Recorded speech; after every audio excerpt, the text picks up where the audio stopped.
বিজেপিতে কোনো অরিজিনাল ঘর ছাড়া নেই। সারা বাংলায় বিজেপি হেরেছে বলে এসব নজর ঘোরাবার নাটক।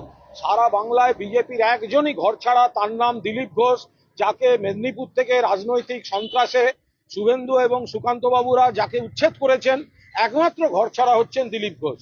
বাকি হচ্ছে ওদের নাটক। আর এই যে রাজ্যপাল গেছে, গতকাল রাজ্যপাল নাকি গেছিলেন, আপনাদের কাউকে ঢুকতে দিয়েছে ভেতরে? দিয়েছিল? কেন দেয়নি? লোক ছিল না, মাত্র 6 জন ভেতরে, তাও আবার সকালে কালেক্ট করে আনা, বাকিরা বাড়ি চলে গেছে। হোমস্টে প্যাকেজ, এসি বাসে কলকাতা ঘোরানো, সেই প্যাকেজে খাইয়ে দাইয়ে লাঞ্চ ডিনার ফ্রি কয়েকজন লোককে এনে নাটক করাবার জন্য তারা রেখেছিল।